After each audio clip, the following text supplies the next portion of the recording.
I never told anyone this while I was alive, but there was a night in my printing shop in Philadelphia when I stood alone in the dark, convinced I was losing my mind. It was 1728. I was 22 years old, and my thoughts were eating me alive. I had just failed spectacularly at launching my own newspaper. My former mentor had turned the entire city against me. I was drowning in debt, and every single morning, I would wake up at 4 in the morning with my heart pounding, my mind screaming at me that I was worthless, that I would die poor and forgotten, that everyone who believed in me was a fool. The thoughts came so fast, so relentlessly, that I genuinely believed they were the truth. I thought the voice in my head was me, and that nearly destroyed everything. But here's what I learned that saved my life, and I pray to God it saves yours too. That voice, those thoughts, that endless mental chatter that tells you you're not good enough, that catastrophizes every situation, that replays your failures on an infinite loop, that is not you. It never was. You are not your thoughts. You are the one who hears them. And the moment you understand this, truly understand it deep in your bones, everything changes. Let me be direct with you. Right now, as you listen to these words, you have a story running in your head. Maybe it's telling you you're behind in life. Maybe it's reminding you of something embarrassing you said 3 years ago. Maybe it's catastrophizing about your future, your relationships, your bank account, your health. That voice never stops. It comments on everything. It judges everything. It compares, analyzes, worries, and regrets. And you've probably spent your entire life thinking that voice is you. But I'm here to tell you something that will sound insane at first, then obvious forever. You are not that voice. You are the awareness behind it. You are the sky, not the weather. And once you grasp this, once you truly see it, you can finally be free. This is not some mystical nonsense. This is the most practical truth I have ever discovered. It changed how I handled failure, criticism, success, relationships, and every difficult moment of my life. So if you feel trapped by your own mind, if your thoughts are exhausting you, if you feel like you're sabotaging yourself and you don't know how to stop, then please, stay with me. Because what I'm about to share with you is not just philosophy. It's a technology for living. It's how you reprogram your mind before it destroys you. And I learned it the hardest way possible. You see, most people go through life completely identified with their thoughts. What I mean is this: when a thought appears in your mind, you automatically believe it's true, that it's important, that it's you. A thought says, "I'm a failure," and immediately you feel like a failure. A thought says, "They don't like me," and immediately, you're anxious. A thought says, "I'll never figure this out," and immediately you feel hopeless. But here's the question nobody asks: who is noticing the thought? If you can observe your thoughts, if you can watch them come and go like clouds across the sky, then you cannot be your thoughts. The observed cannot be the observer. This might sound like wordplay, but I promise you it's the key to everything. When I was young, I was enslaved by every thought that passed through my mind. If I had an anxious thought, I became anxious. If I had an angry thought, I became angry. If I had a self-critical thought, I believed it completely. I had no space between stimulus and response. My thoughts controlled me like a puppet on strings. And this is how most people live their entire lives. They are utterly at the mercy of whatever their minds produce. Their minds tell them stories, and they believe every word without question. But here's what I discovered through years of careful observation and practice. Thoughts are not facts. They're just mental events. They appear, they exist for a moment, and they disappear. You don't choose most of your thoughts. They just arrived, and yet we give them so much power. Let me give you an example. Right now, as you listen to this, notice what your mind is doing. Maybe it's judging what I'm saying. Maybe it's thinking about what you need to do later. Maybe it's getting distracted, wandering off to some memory or worry. Now, here's the key question. Are you doing that, or is it just happening? The truth is, thoughts arise on their own. You don't sit there and deliberately construct each thought before it appears. They just pop up, like bubbles in water. And once you really see this, once you observe it happening in real time, you realize something extraordinary. You are not the author of your thoughts. You are a witness to them. This was the most liberating discovery of my life. Because if you're not your thoughts, then you don't have to believe them all. You don't have to obey them all. You don't have to be controlled by them. You can watch them, acknowledge them, and let them pass, just like you watch clouds pass across the sky without grabbing onto them. Now, I know what you might be thinking. Benjamin, this sounds nice in theory, but how does this actually help me? My thoughts feel so real, so urgent, so convincing. How am I supposed to just ignore them? And you're right. This isn't about ignoring your thoughts. It's about changing your relationship with them. Let me tell you what happened to me that night in my printing shop. I was standing there in the darkness, completely overwhelmed by my mind. The thoughts were vicious. You're a failure. You've embarrassed yourself. Everyone was right about you. You'll never succeed. You should just give up. And I believed every single word. But then, something shifted. I don't know if it was exhaustion or desperation or grace, but for just a moment, I heard myself thinking these thoughts, and I realized, there's a part of me that's listening to this. There's a part of me that's aware of this mental storm. And that part, that awareness, was completely calm. It was like I stepped back from my mind and saw it clearly for the first time. I saw that my thoughts were just thoughts. They were not real. They were not commands. They were just mental noise. And in that moment of distance, something extraordinary happened. The thoughts lost their power. They were still there. My mind was still generating fear and self-criticism, but I was no longer drowning in it. I was watching it happen, like watching a storm from a safe place. That night changed everything for me. I began to practice this awareness every single day. I started paying attention to my thoughts instead of just being swept away by them. I started to notice patterns, repetitions, the same fears and worries showing up again and again. And the more I observed, the more I realized how much of my mental suffering was created by believing thoughts that were simply not true. My mind would tell me I was ruined, and then the next day I'd get a new customer. My mind would tell me someone hated me, and then they'd invite me to dinner. My mind would catastrophize about the future, and then the future would arrive and be nothing like what my mind predicted. I realized that my mind was not a reliable narrator. It was more like a storyteller with a flair for drama, constantly spinning tales of disaster and doom that rarely came true. And once I saw this clearly, I stopped giving my thoughts automatic authority over my life. This is what I mean by reprogramming your mind. It's not about forcing yourself to think positive thoughts or suppressing negative ones. It's about changing the fundamental relationship you have with your own thinking. It's about recognizing that you are not your thoughts. You are the awareness in which thoughts appear. And from that awareness, you have a choice. You have freedom. You have power. Now, let me be very clear about something, because this is where most people misunderstand this teaching. I am not saying your thoughts don't matter. I am not saying you should ignore your mind or pretend difficult emotions don't exist. What I'm saying is this. When you are completely identified with your thoughts, when you believe you are your thoughts, you have no freedom. You are at their mercy. But when you recognize that you are the awareness observing your thoughts, suddenly you have space. You have perspective. You can choose which thoughts to engage with and which to let pass by. This is not suppression. This is liberation. Let me give you a practical example from my own life. When I was working on my experiments with electricity, I failed constantly. I mean dozens, hundreds of failed experiments, equipment that didn't work, wrong theories. Public demonstrations were embarrassing, and every time I failed, my mind would attack me. You're wasting your time. You're making a fool of yourself. You're too old to be playing with these toys. Everyone thinks you're ridiculous. Now, in my youth, I would have believed those thoughts completely. I would have quit. I would have let the mental criticism destroy my curiosity. But by this point in my life, I had learned to observe my thoughts without being consumed by them. So, when those self-critical thoughts appeared, I would notice them. I would acknowledge them. Ah, there's the self-doubt again. There's the fear of looking foolish. But I didn't believe them. I didn't let them dictate my actions. I watched them arise. I let them exist, and I continued my work anyway. And because I could do that, because I had that space between my thoughts and my actions, I was able to persist through failure, long enough to make discoveries that changed the world. This is the power of not being your thoughts. It doesn't mean you won't have difficult thoughts. It doesn't mean you won't feel fear or doubt or criticism from your own mind. It means those thoughts won't control you anymore.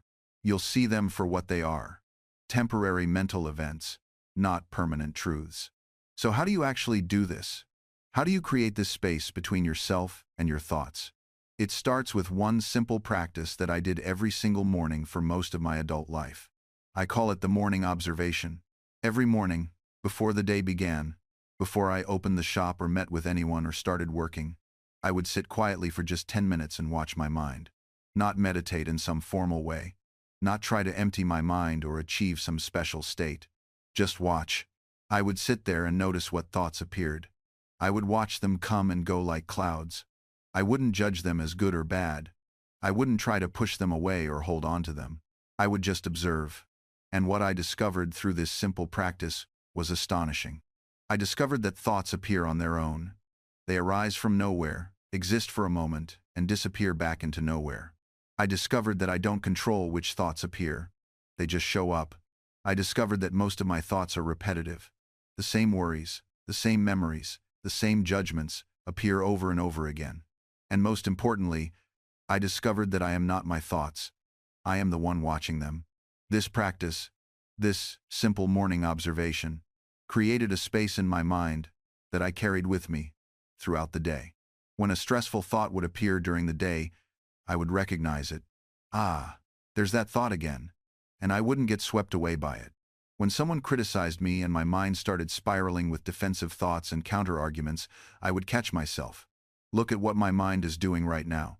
And I could choose not to act on those thoughts. This wasn't about achieving some perfect state of calm. It was about developing the capacity to see my own mental patterns clearly. And that clarity gave me freedom. But here's what I want you to understand. This isn't just some technique for feeling better. This is about seeing reality clearly. Because when you're completely identified with your thoughts, you're living in a story your mind is telling you. You're not living in reality. You're living in your mental narration about reality. And those are two very different things. Your mind tells you a story about who you are. I'm someone who always fails. I'm someone people don't like. I'm someone who's behind in life. But those are just thoughts. They're not facts about reality. Your mind tells you stories about other people. She thinks I'm stupid. He's judging me. They're all doing better than me. But you don't actually know what anyone else is thinking. You're just listening to your mind's speculation and treating it as truth. Your mind tells you stories about the future. This will definitely go wrong. I'll never figure this out. Everything's falling apart. But the future hasn't happened yet. You're suffering over something that exists only in your imagination. Do you see what I'm saying?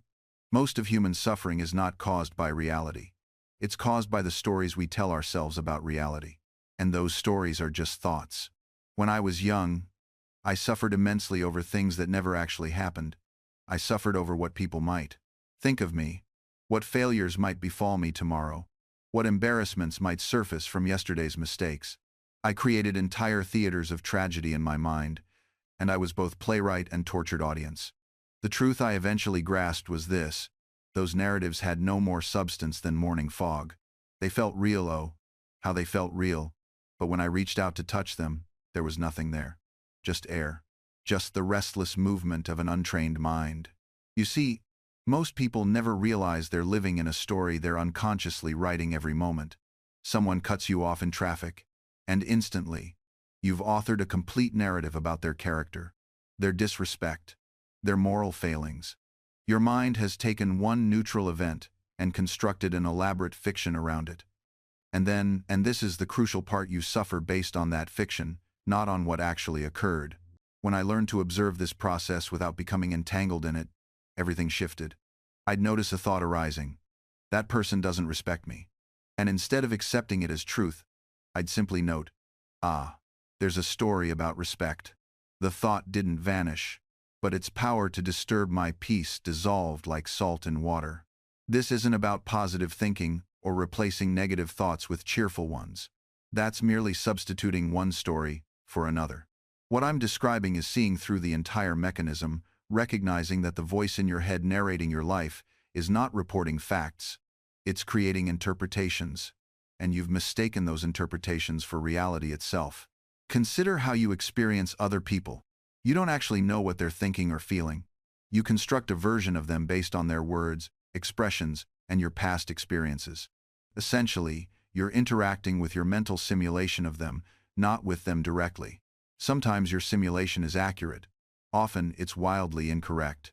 Yet you'll argue, suffer, and make life decisions based on these simulations as if they were the absolute truth. I spent years in diplomatic circles, negotiating with the French, corresponding with brilliant minds across the Atlantic. I learned that the most dangerous force in any negotiation wasn't hostile intent, it was misunderstanding. Two parties, each convinced they perfectly understood the other's position, each operating from completely different assumptions.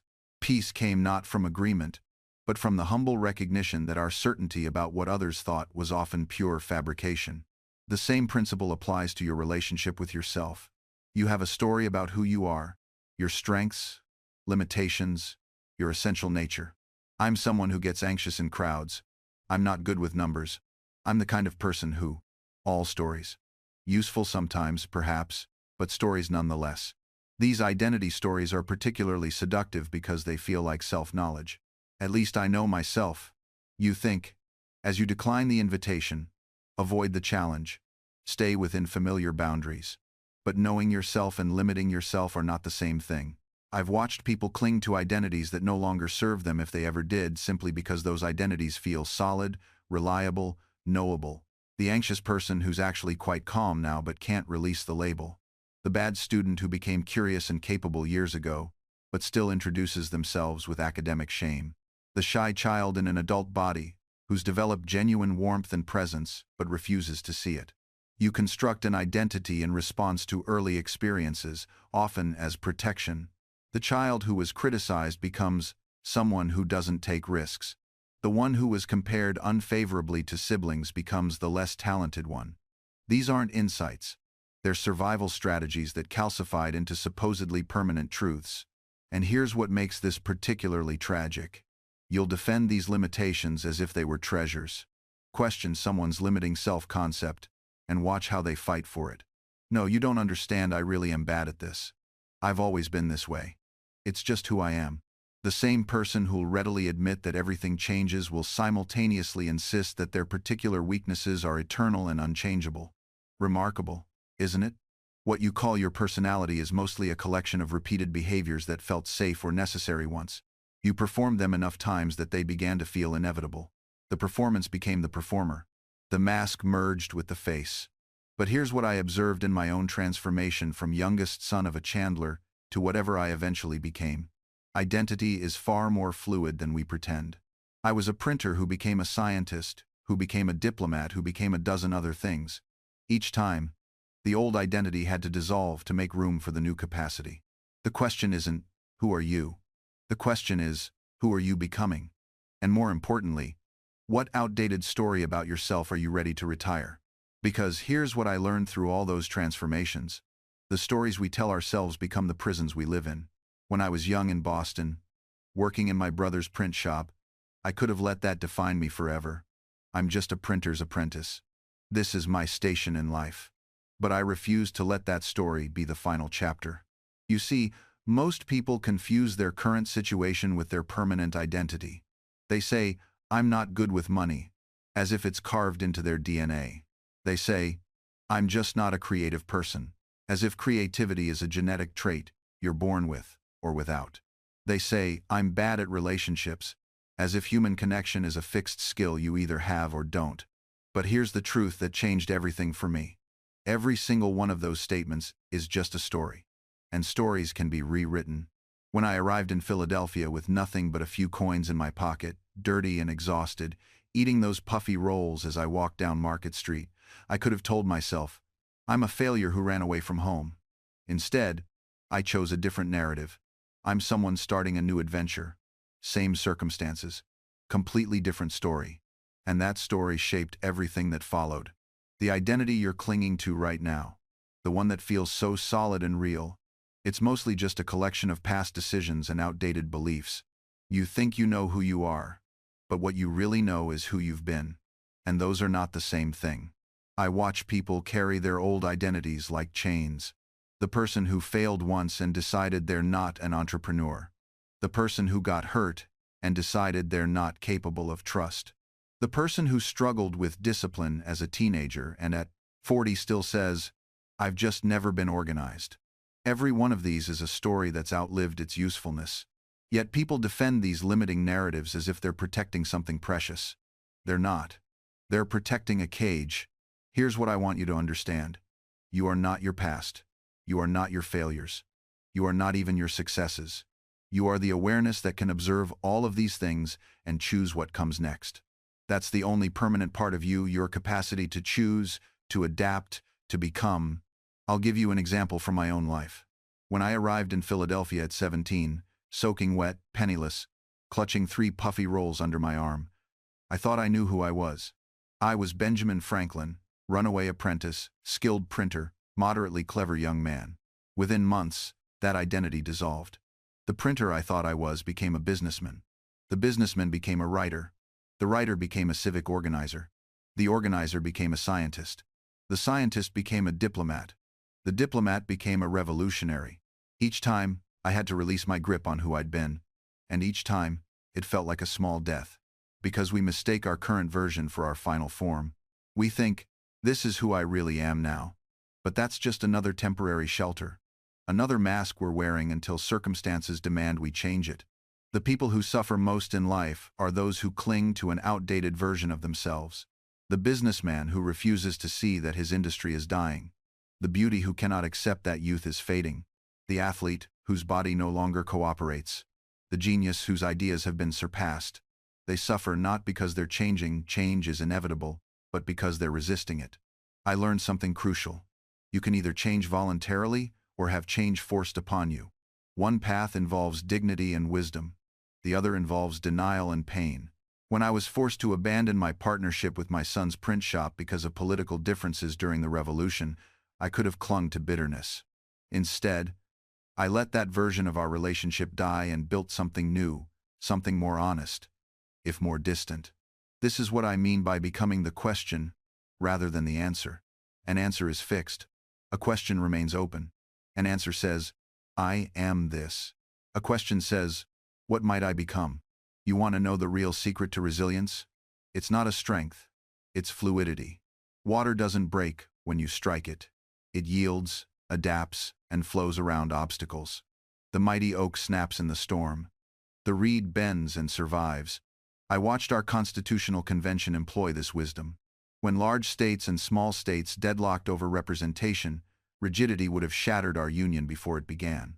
Instead, we bent. The Great Compromise gave us 2 chambers, one favoring population, one granting equal voice to each state. Neither side claimed total victory. Both walked away with something essential. This wasn't a weakness. This was the strength that builds enduring things. You see this principle everywhere once you look for it. The successful merchant doesn't cling to inventory when tastes change. He pivots, adapts, survives. The farmer who insists on last year's methods, while his soil depletes, will starve. Nature itself teaches flexibility. The river carves through stone not by force, but by persistent, adaptive flow. I applied this to my own character. In my youth, I was argumentative, always eager to prove others wrong. I took pride in verbal combat. Then I noticed something troubling.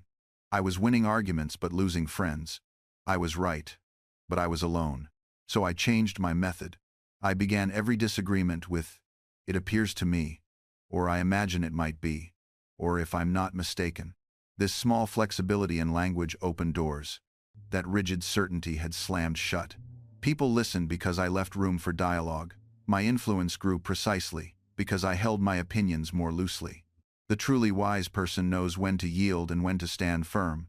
Flexibility doesn't mean having no principles. It means distinguishing between core values and mere preferences. I would never compromise on human liberty or basic justice. But my strategy for achieving these ends? Always negotiable. Always adaptable. Watch the master craftsman. He doesn't force the wood against its grain. He reads the material, adjusts his approach, and works with its nature rather than against it. The result is stronger for his flexibility. This is the 8th key. Be like water, not stone. The stone resists and cracks. The water persists and prevails. In my later years, I watched the mighty oak trees outside my window, those that stood rigid against winter storms, often split and fell. Yet the willows, bending gracefully with each gust, survived century after century.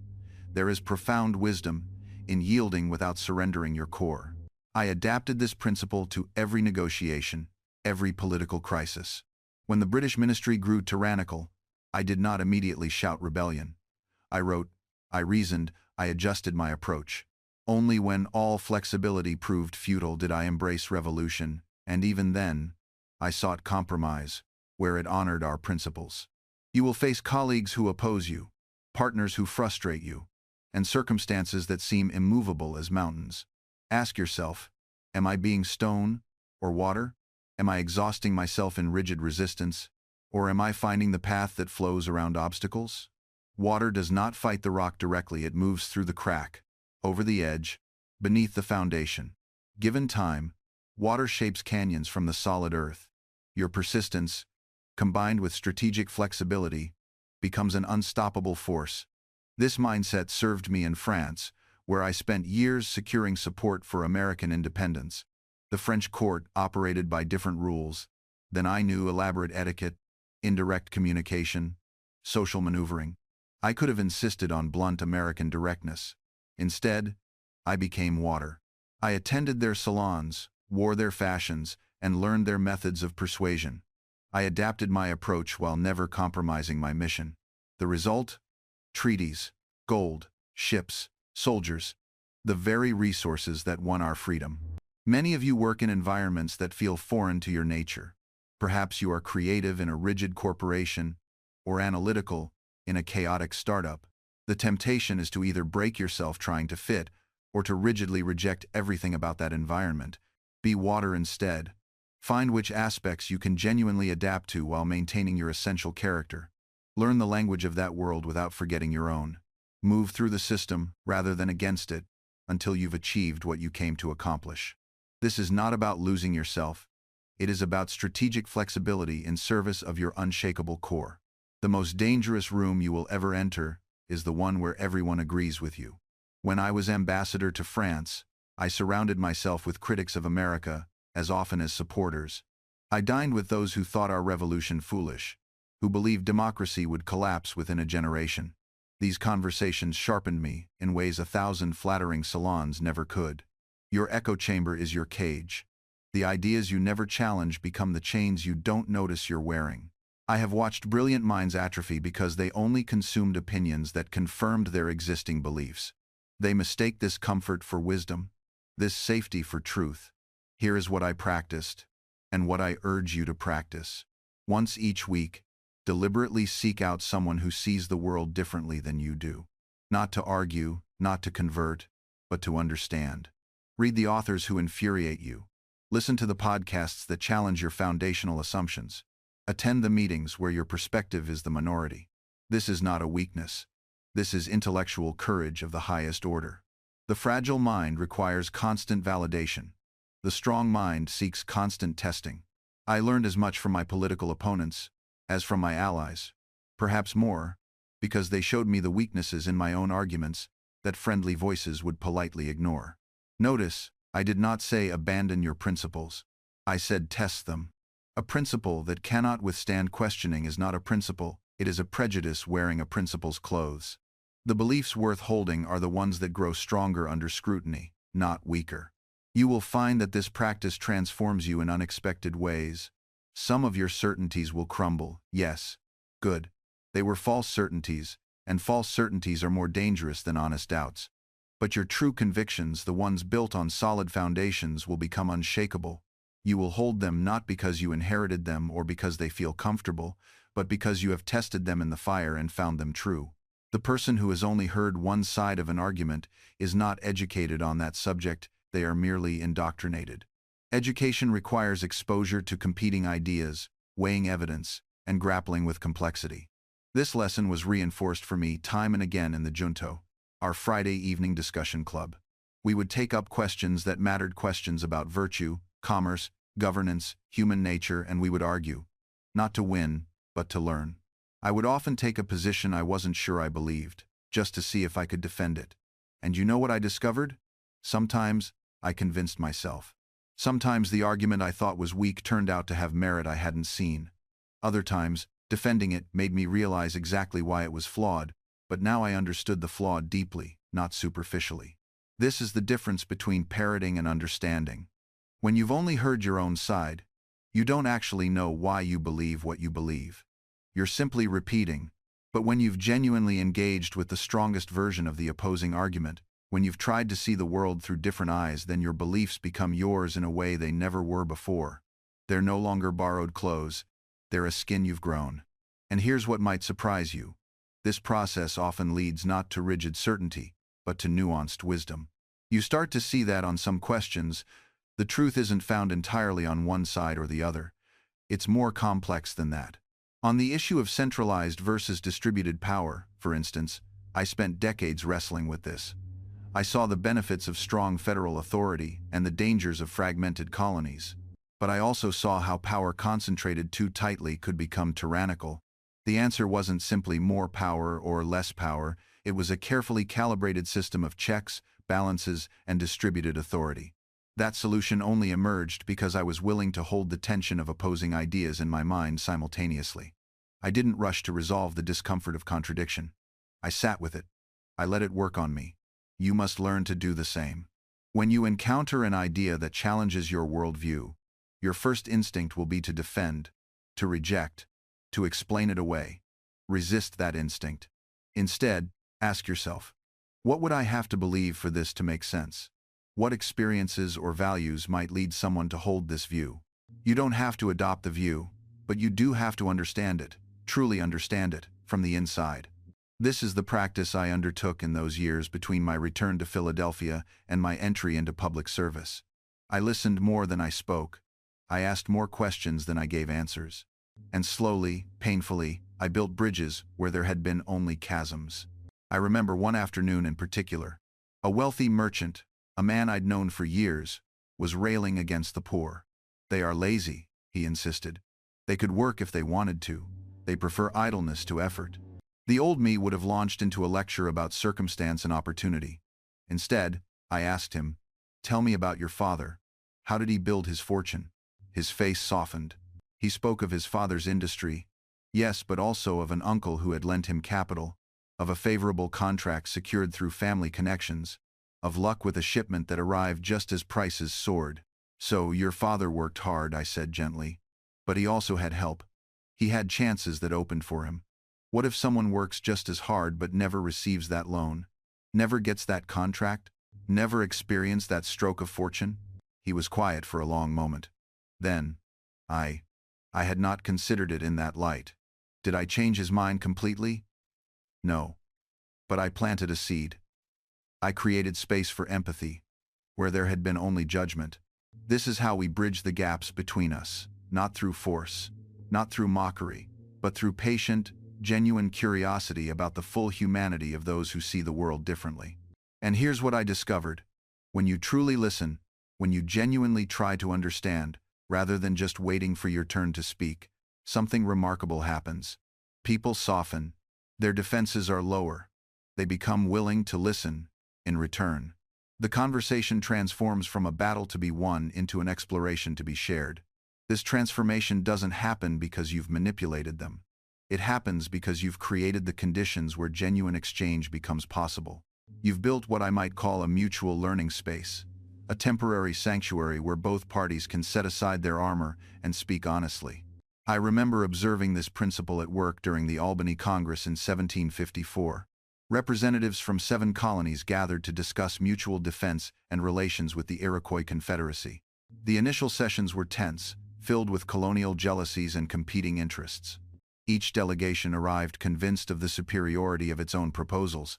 The breakthrough came not from any grand speech or clever argument, but from a simple shift in approach. Instead of presenting finished plans for others to accept or reject, we began asking questions. How might this work in your colony? What challenges do you foresee that we haven't considered? What wisdom might your experience offer to improve this idea? The room's temperature changed immediately. Delegates who had been defensive and dismissive began leaning forward, contributing insights, building upon each other's suggestions. The same men who arrived as opponents departed as collaborators, not because they suddenly agreed on everything they didn't, but because they had been given something more valuable than victory. They had been given voice. This is the profound gift that genuine curiosity offers. When you approach someone with authentic questions rather than disguised statements, you grant them dignity. You acknowledge their experience, their intelligence, their worth, and people respond to this recognition at the deepest level. But here's what I must emphasize. This cannot be faked. People possess remarkably sensitive detectors for insincerity. If you're merely performing curiosity while waiting for your chance to pounce, they will sense it. Your questions must arise from genuine interest, or they become manipulations, and manipulations, once discovered, destroy trust permanently. So how does one cultivate this genuine curiosity, especially when discussing matters where you hold strong convictions? The answer lies in intellectual humility, the recognition that, however much you know, reality contains depths you have not yet plumbed. I spent decades studying electricity, yet every experiment revealed new mysteries. The more I learned, the more I realized how little I truly understood. This was not discouraging, it was liberating. It meant every conversation held the possibility of revelation. When I sat with those French philosophers in Paris, men whose political views often diverged sharply from my own, I did not approach them as adversaries to be defeated. I approached them as libraries I had not yet read. What experiences shaped their conclusions? What observations led them down different paths? What might they see that my particular vantage point obscured? This mindset transforms the entire dynamic of disagreement. You are no longer defending territory. You are exploring terrain. And here is what I discovered. People can sense the difference. When your questions come from genuine curiosity rather than strategic positioning, something in the listener's posture changes. Their shoulders relax. Their voice softens. The fortress walls lower, brick by brick. But let me be clear, cultivating genuine curiosity does not mean abandoning your convictions. I never pretended to believe that monarchy was acceptable when I fought for Republican government.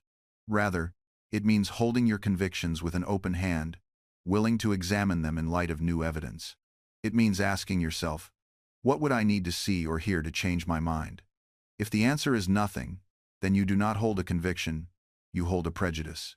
And prejudice cannot persuade, because it cannot truly listen.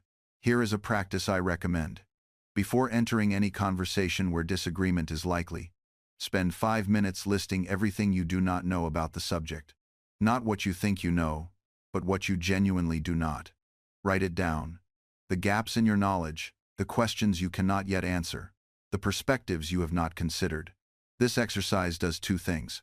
First, it humbles you, always useful before attempting persuasion.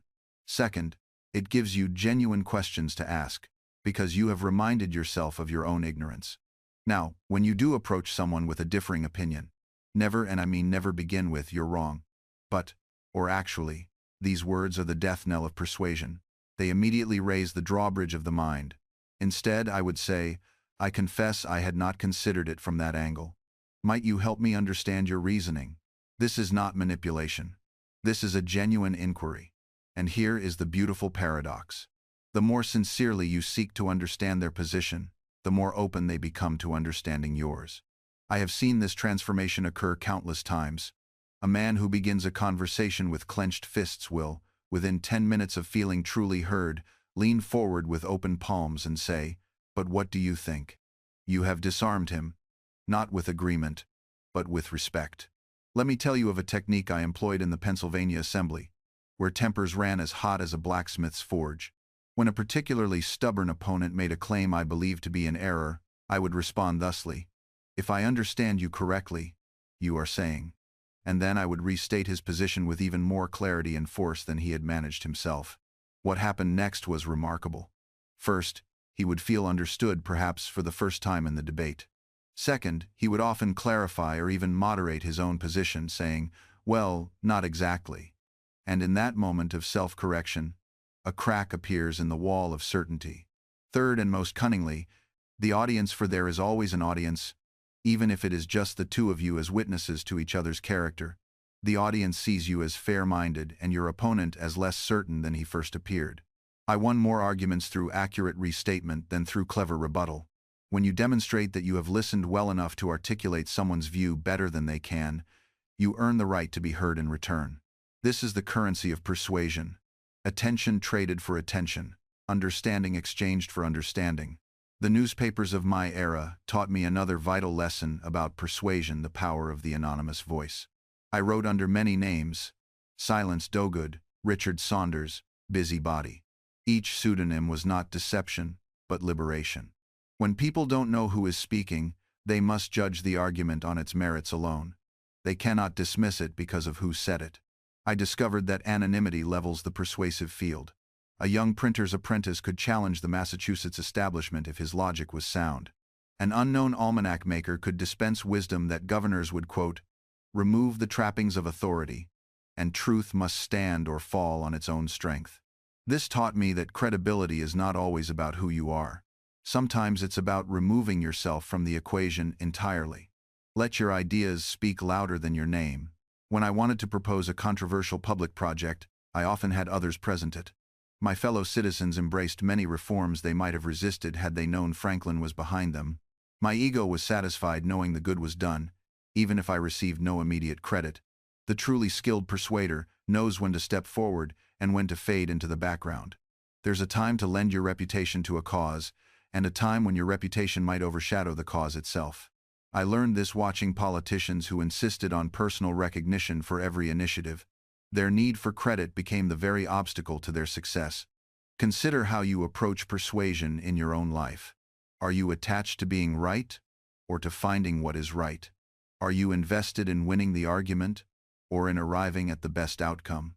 These are different aims entirely, and they require different methods. Most people say they want the truth, but observe their actions when their beliefs are challenged. Watch what happens when evidence contradicts their position. Do they lean in with curiosity, or do they lean back in defense? I learned this distinction the hard way in 1730, during a debate about fire prevention in Philadelphia. I had proposed a new system: leather buckets, hooks, and organized brigades stationed throughout the city. A prominent merchant, John Pemberton, opposed me publicly. He had investments in the current chaotic system, you see, and my proposal threatened his interests. For 3 meetings, we argued. I brought data, examples from Boston and London. He brought rhetoric and personal attacks, and I felt my blood boil. I prepared counterarguments like weapons. I sharpened my tongue.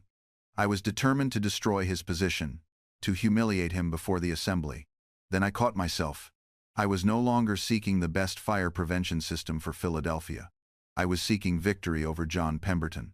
The question had changed in my mind from, how do we save buildings and lives, to, how do I prove I'm smarter than this fool? That realization stung, because in that moment, I was no better than him. I had allowed my ego to redirect the entire enterprise. So I changed my approach. I stopped arguing. Instead, I asked questions. John, you've been in business here longer than I have. What concerns you most about changing the current system? I listened, truly listened, and I discovered he wasn't actually opposed to fire prevention. He was terrified of the costs, which would fall heavily on merchants like himself. Once I understood that, we designed a shared cost structure. The proposal passed unanimously. The truth is this: being right feels good. Winning feels good. But these pleasures are fleeting and often hollow. Finding what actually works, solving the actual problem, that satisfaction runs deeper and lasts longer. But it requires something most people find almost impossible. You must be willing to be wrong.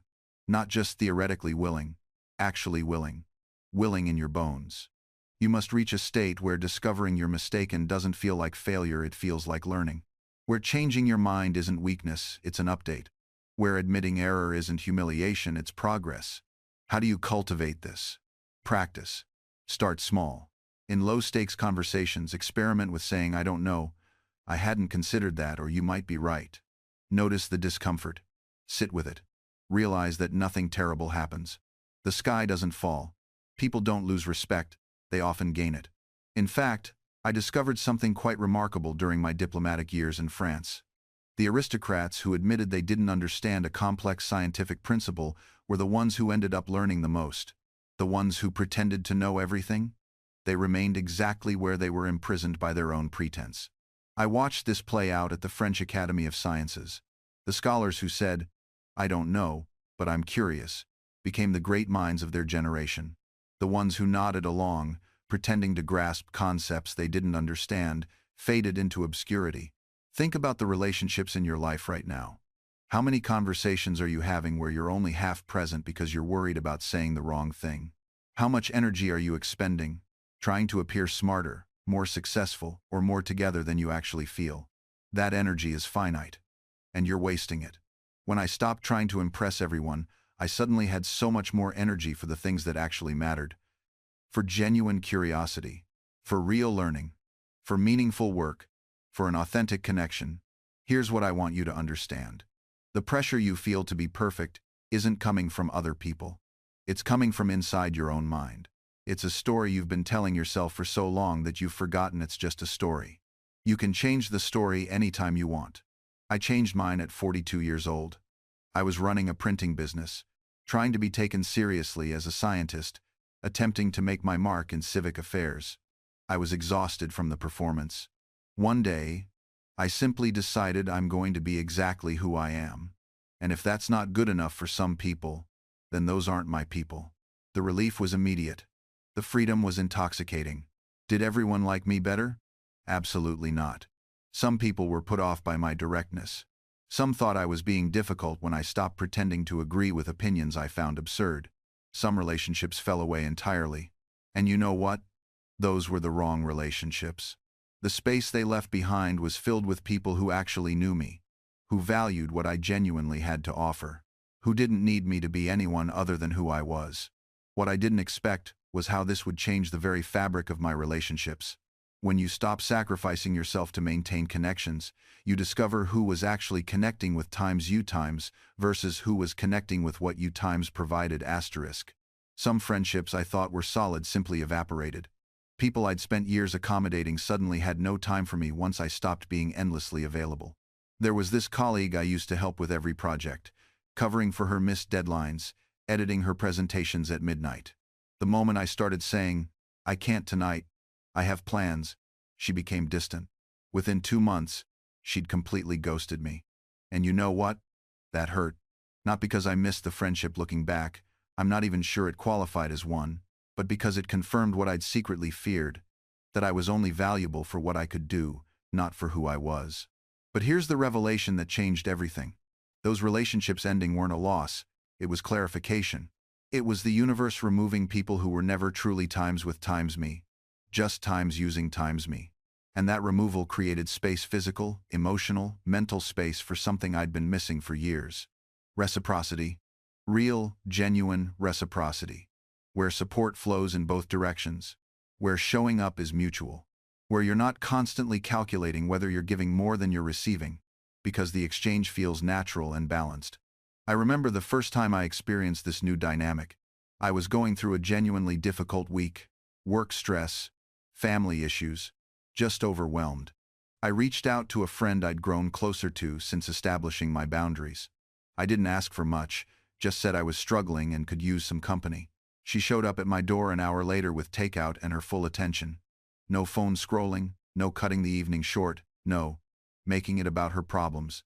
She just showed up, fully. The way I'd been showing up for others for years, but had rarely experienced in return. I actually cried that night. Not from sadness, but from the shock of realizing what I'd been missing.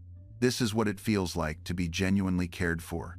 Not because I'd earned it through endless service, but simply because I mattered to someone who had the emotional capacity to demonstrate it. I spent the next week examining how many of my relationships had been built on this same faulty architecture. My friendships had an unspoken scorecard: who called whom last, who initiated plans, who remembered whose birthday.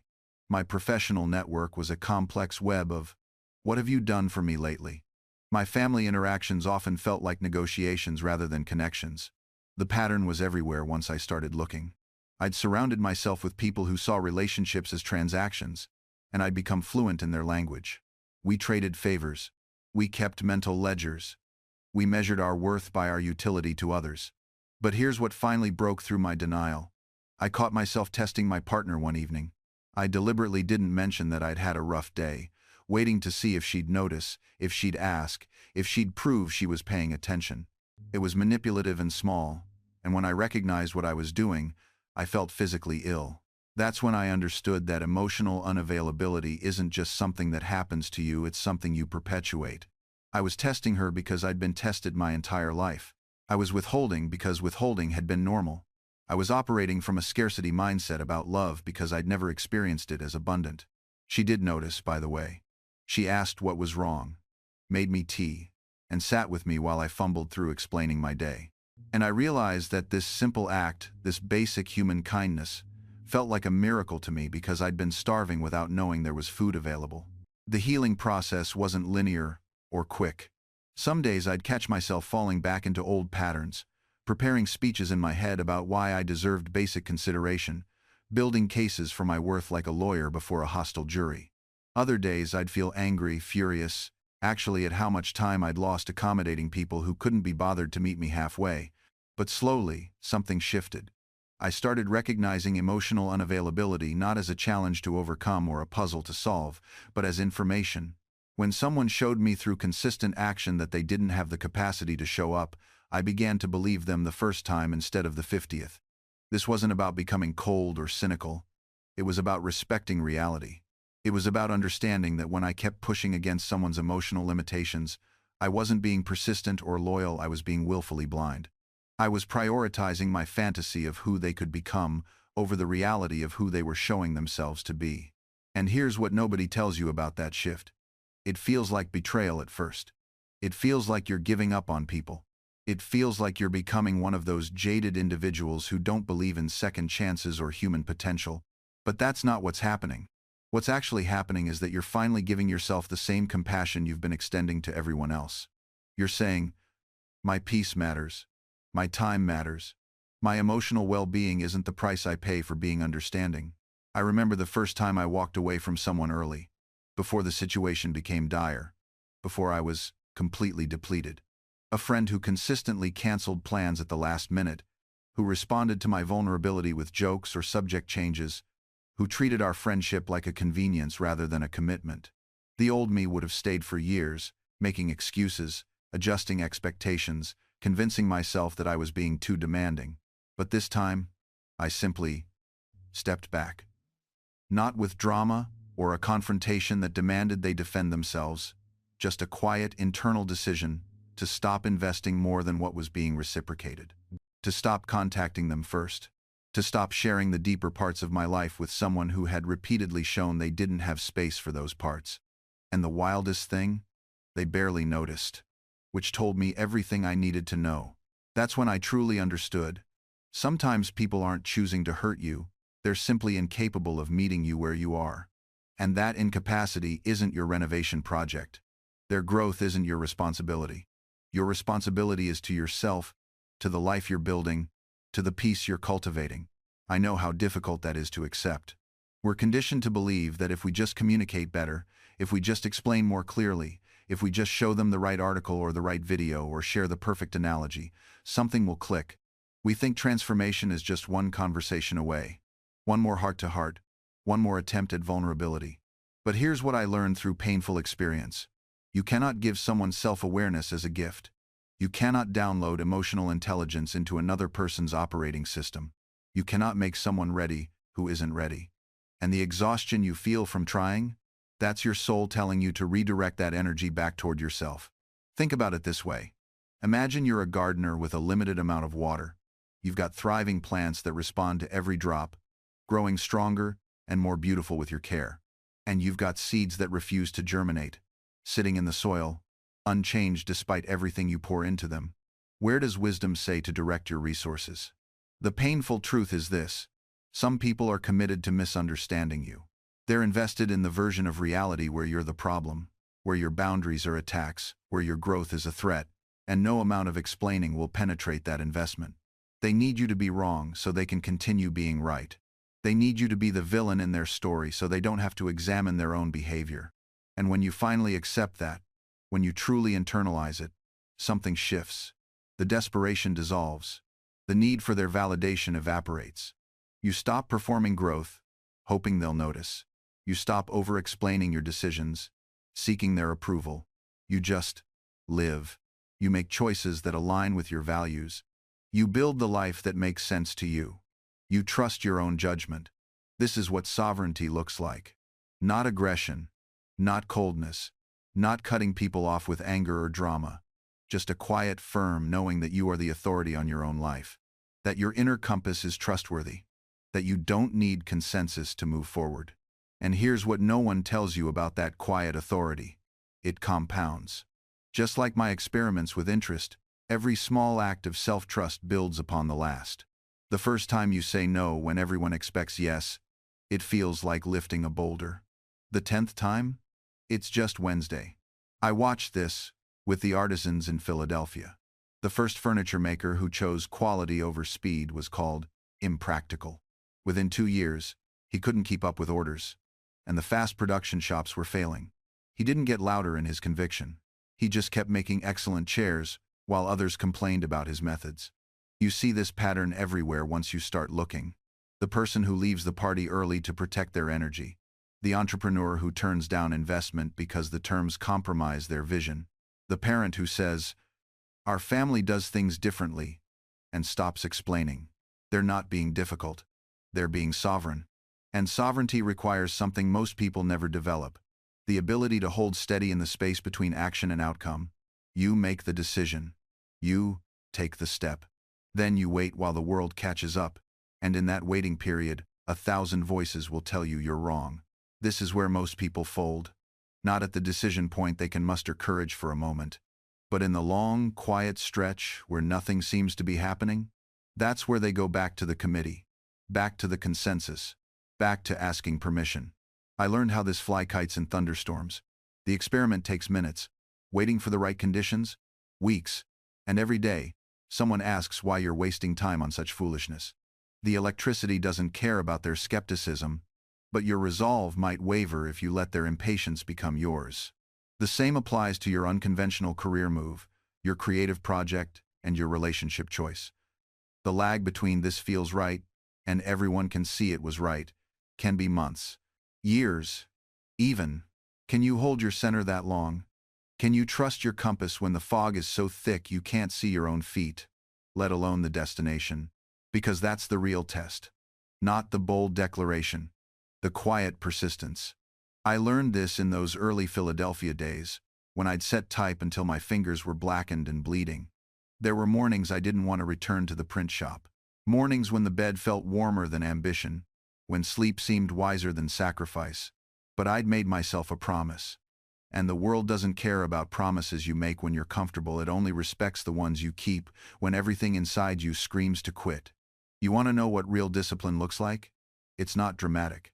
It's the businessman who reviews his accounts every Sunday evening, even when he'd rather watch the game. It's the writer who opens the laptop at 5 in the morning, before the kids wake, before the excuses arrive. It's the artist who sketches daily, even when inspiration feels like a foreign language. It's mundane. Gloriously, powerfully mundane. And here's what nobody tells you about this kind of consistency. The compound effect isn't linear. You don't improve a little bit each day in a neat, predictable line. No, you plateau. You struggle. You wonder if you're wasting your time. Then suddenly, mysteriously, you break through. I saw this with my experiments in electricity. Weeks of failed trials, months of colleagues calling my theories foolish. But I kept testing, kept documenting, kept refining, and then connection, understanding, discovery. The breakthrough didn't come because I worked harder on that particular day. It came because I'd laid a foundation of consistent effort that finally reached critical mass. Your dreams work the same way. Every small action is a brick. Most days, you won't see the building rising. You'll just see another brick added to the pile. But keep laying them, one after another, and eventually you'll step back and realize you've constructed something magnificent. The tragedy is that most people quit 3 bricks before the breakthrough. They give up on the plateau, never knowing how close they were to transformation. So when the motivation fades, and it will fade, my friend, believe me, don't rely on feeling inspired. Rely on the system you built when you were inspired. Rely on the identity you're crafting through repetition. Ask yourself, am I the kind of person who keeps promises to myself? Because that question, answered honestly and repeatedly through action, will determine everything. And here's what I discovered in my own repetition of good habits. Identity is forged in the smallest moments. Not the grand declarations. Not the public commitments. It's forged when no one's watching. It's forged at 5 in the morning when you wake before the household stirs, when you choose to read instead of scrolling, when you write one sentence when your mind screams that you have nothing to say. I kept a daily journal for decades. Some days, I wrote profound observations. Most days, I wrote 3 mediocre sentences about the weather and my digestion. But I wrote.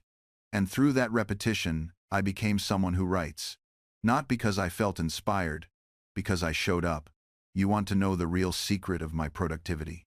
It wasn't genius. It was then that I became allergic to breaking my own protocols. I created systems that made me accountable to myself. My daily schedule wasn't a suggestion, it was a sacred contract. When I wrote that I would spend the morning hours in study, I meant every morning. Rain or shine, tired or energized, inspired or empty, this is what most people miss. You're not building discipline through punishment. You're building it through proof. Every time you do what you said you'd do, you're collecting evidence. Evidence that you are reliable. Evidence that your word means something even when it's given only to yourself. And that evidence compounds. After a month of keeping a promise to yourself, the next promise becomes easier to keep. After 6 months, you develop an almost physical resistance to self-betrayal. After a year, you've transformed. Not because you've become perfect, but because you've become consistent. I've watched people destroy themselves not through single catastrophic decisions, but through the slow erosion of self-trust. One skipped commitment, then another, then a casual attitude toward their own word. Before long, they can't believe their own promises because they have mountains of evidence that they don't follow through. You're either building that evidence pile in your favor or against yourself. There's no neutral position. So ask yourself right now, what's one promise you've been breaking to yourself? Just one. Maybe it's the morning routine you keep starting tomorrow. Maybe it's the project you keep pushing to next week. Maybe it's the conversation you keep avoiding. Choose it. Make it small enough that you can't rationalize failure. And then keep it. Not once. Not when you feel like it. Keep it until it feels strange not to keep it. That's when you know you've built something real. That's when discipline transforms into identity. Let me tell you about a young glassmaker I knew in Philadelphia. His name was Thomas, barely 20 years old when he set up his small workshop near the docks. Every morning, before the sun rose, he would light his furnace. Every single morning, rain, snow, sickness didn't matter. The furnace was lit. People thought he was mad. Thomas, they'd say, you're working yourself to death. Take a day off. Rest. But Thomas understood something they didn't. He wasn't just keeping a furnace lit. He was keeping a promise lit. A promise to himself, to his craft, to the man he was becoming. 5 years later, Thomas's glass was sought after from Boston to Charleston. But here's what fascinated me. When I asked him about his success, he didn't talk about talent or luck, or even hard work in the way most people think of it. He said, Mr. Franklin, the hardest day was day 2. After that, each day just felt like Tuesday. That's the secret they don't tell you. The transformation isn't dramatic. It's not a lightning bolt moment where suddenly everything becomes easy. It's the quiet realization, one random morning, that you're doing the thing without thinking about doing the thing. You're no longer the person who's trying to wake up early. You're the person who wakes up early. You're no longer the person attempting to write. You're a writer who writes. The identity shift happens in the repetition. Not in the intensity, not in the perfection, but in the simple, unremarkable act of showing up again. And here's what happens next. And this is the part that will change everything for you. Once you've built one non-negotiable, you've learned the formula. You've proven to yourself that you're capable of fundamental change. That's when you can add another. Not before. Don't make the mistake of trying to build 5 non-negotiables at once. That's not discipline. That's chaos disguised as ambition. Build one. Make it so solid that missing it would feel like forgetting your own name. Then, and only then, add the next one. Because once that first ritual becomes automatic, something remarkable happens. Your mind stops resisting it. It becomes part of who you are. I didn't have to convince myself to wake at 5 every morning after the first month. My body simply did it. The internal negotiation ended. The discipline transformed into identity. And here's what they don't tell you about that transformation. It creates space. Mental space. Emotional space. Physical space. When you're not spending energy debating whether you'll do the thing, you suddenly have that energy available for doing the thing itself. The friction disappears. The resistance melts away. I watched this happen with my writing schedule. For the first few weeks, sitting down at my desk each morning felt like moving a boulder uphill. My mind offered 1,000 reasons to delay, to check something first, to handle just one small task before beginning. But I held the line. Every morning, same time, same chair, same ritual. No negotiations. By week 6, something shifted. The resistance vanished. My body knew what to do at that hour. My mind prepared itself throughout the morning. By the time I sat down, I was already halfway through the work. The ritual had carved a channel, and my creativity simply flowed through it. This is the power of the single ritual. It doesn't just make one thing easier, it teaches your entire system how transformation works. Your brain learns that you mean what you say. Your willpower learns that it can win these battles. Your discipline learns that consistency is possible. And then only then you're ready for the second ritual. Most people try to build 5 new habits simultaneously. They want to wake earlier, exercise more, eat better, read daily, and meditate consistently, all starting next Monday. By Wednesday, they've abandoned 4 of them. By Friday, they're back to 0, convinced they lack discipline. But you're not going to make that mistake. You understand now that discipline is built, not discovered. That habits are constructed brick by brick, not manifested through enthusiasm and good intentions. So you wait. You master one ritual completely, make it so automatic you could do it in your sleep before you even consider adding another. You're building an infrastructure of excellence, not collecting resolutions. And here's where most people lie to themselves. They confuse activity with progress. They mistake motion for direction. They're waking up earlier, sure. But what are they doing with that time? Scrolling through their phones, making elaborate breakfasts they photograph for strangers, convincing themselves that being awake is the same as being productive.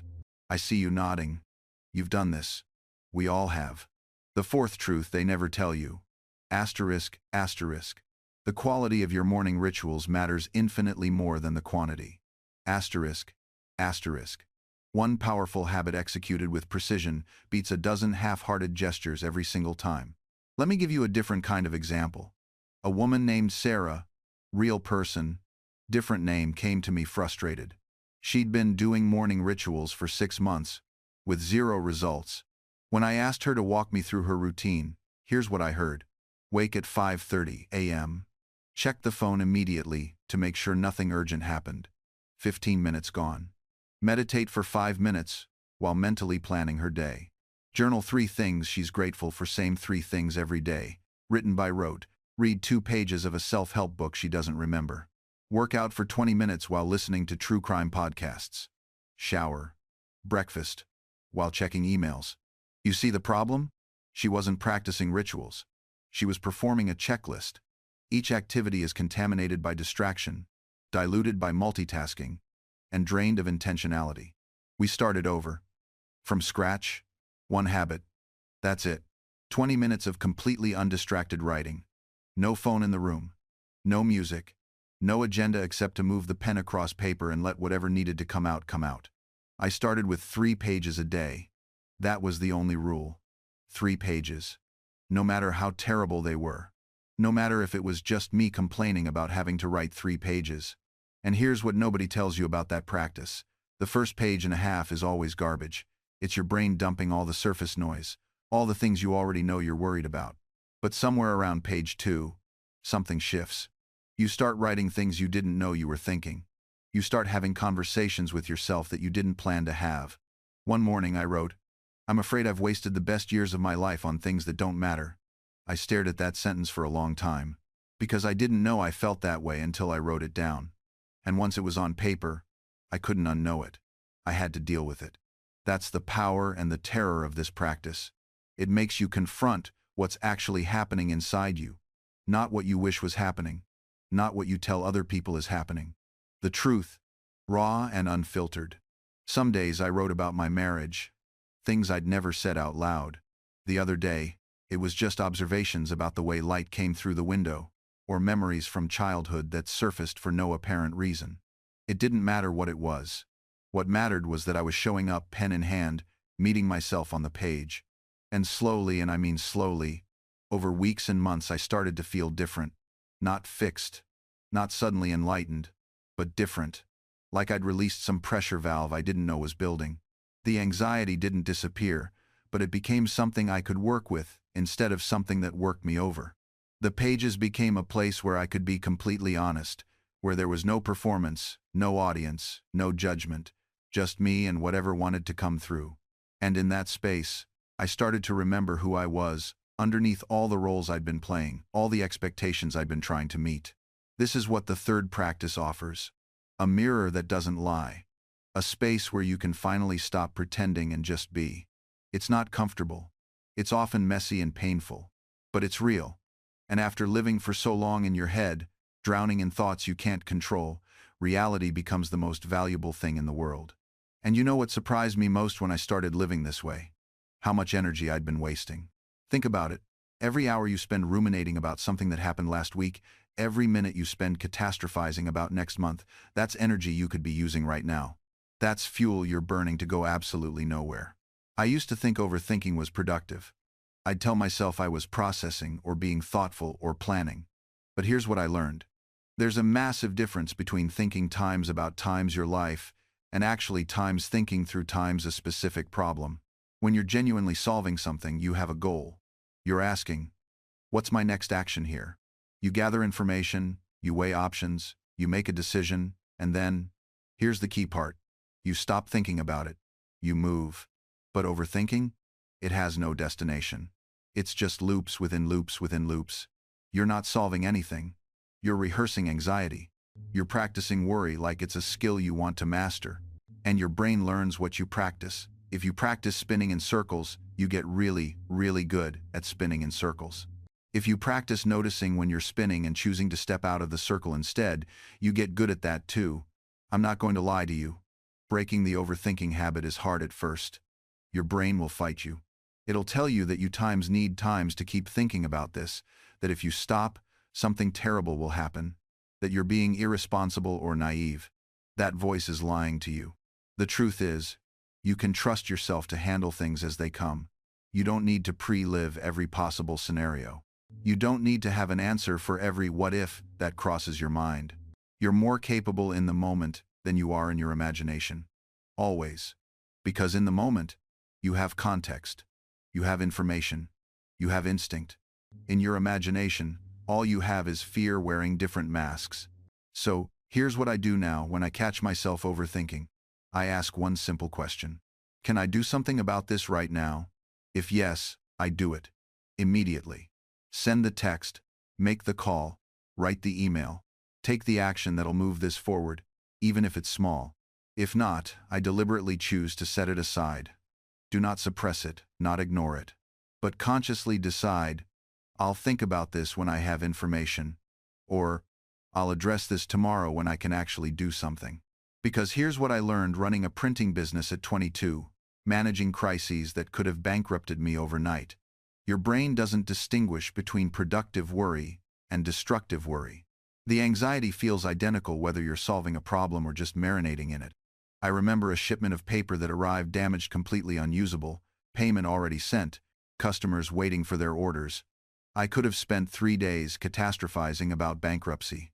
Instead, I gave myself 1 hour to feel the panic, then shifted to action. Who else supplied paper? Could I negotiate payment terms? Which customers could wait? Which orders could I fulfill with existing stock? The emotion didn't disappear, but I contained it. I gave it boundaries so it couldn't contaminate every waking hour. This is the distinction most people miss.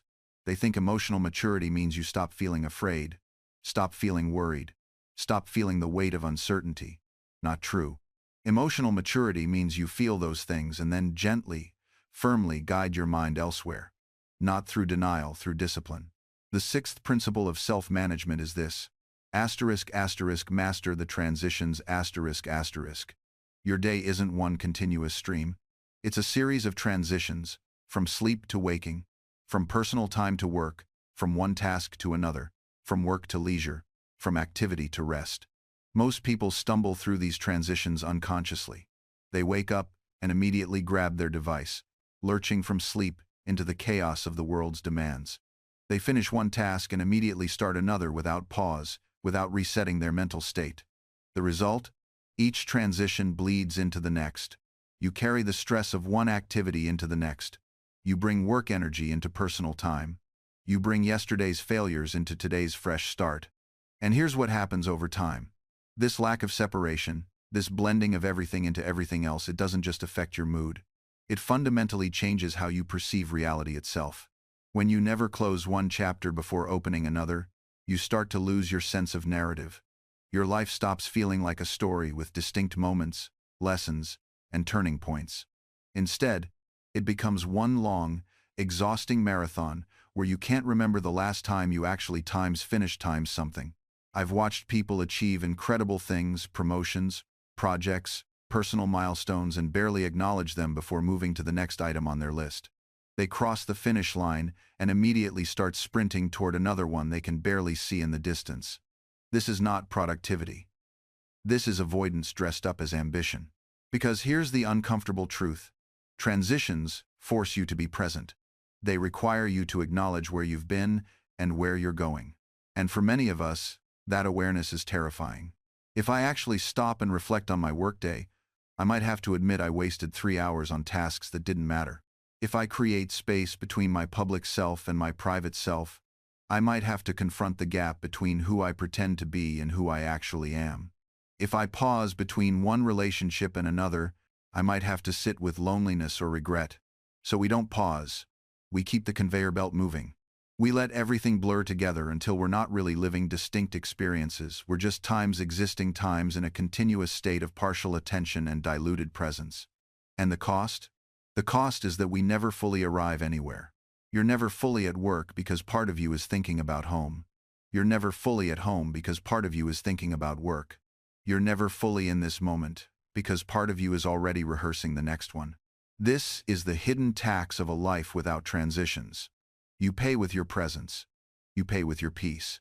You pay with the quality of everything you do and everyone you love.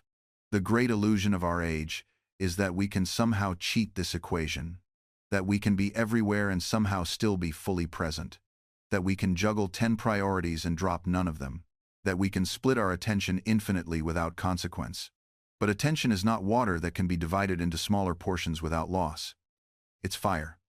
When you spread it too thin, it doesn't illuminate more, it dies out everywhere. I learned this the hard way through countless mistakes. There were months when I tried to be a printer, a writer, a postmaster, a scientist, an inventor, and a civic organizer all in the same week. I thought I was being productive. I thought I was making the most of my time. But when I looked back at what I'd actually accomplished, I found mediocrity across the board. Half-finished experiments, rushed publications filled with errors. Letters to friends were perfunctory rather than meaningful. Days that felt full but were actually just frantic. The turning point came when I decided to dedicate one full month to nothing but my electrical experiments. 1 month. No printing jobs I didn't absolutely have to oversee. No club meetings, unless they were critical. No side projects. No quick favors. No little distractions dressed up as opportunities. That single month of focused attention produced more genuine progress than the previous year of scattered effort. The clarity that came from sustained focus allowed me to see patterns I'd missed entirely when I was bouncing between tasks. Connections revealed themselves. Solutions emerged not through grinding effort but through the natural unfolding that happens when you give something the space it needs to breathe. This is what we've forgotten. That depth of thought requires continuity. Those breakthrough insights don't come from checking in on a problem for 10 minutes between meetings. They come from living with a question, from turning it over in your mind while you walk, from letting it simmer while you work with your hands, from giving it the gift of your undivided presence over days and weeks. The cost of fragmented attention isn't just diminished results. It's the loss of that deeper way of thinking entirely, the contemplative mode where your best work lives. I learned this truth through countless experiments. When I studied electricity, I didn't scatter my attention across a dozen simultaneous investigations. I focused. For years, the strange behavior of lightning and the mysteries of electrical charge occupied the center stage of my mind. I read everything available. I experimented with an experiment. I corresponded with other natural philosophers, yes, but each letter was considered thoughtful, written when I had something meaningful to contribute. The breakthrough moments, understanding that lightning was electrical in nature, designing the experiment that would prove it, developing practical applications, like the lightning rod, these didn't emerge during frantic multitasking. They came during long walks, during quiet mornings in my workshop, during moments when I allowed my full mental capacity to engage with a single profound question. This is what we've sacrificed. We've traded depth for a shallow illusion of productivity. We've exchanged the satisfaction of mastery for the anxious pleasure of constant novelty. We've abandoned the contemplative approach that produces genuine innovation in favor of a reactive stance that produces nothing but exhaustion. The tragedy is that we've convinced ourselves this trade was necessary. We believe that to keep pace with modern demands, we must fragment our attention across countless inputs. But this belief is precisely backward. The more complex our challenges become, the more we need sustained, focused thinking.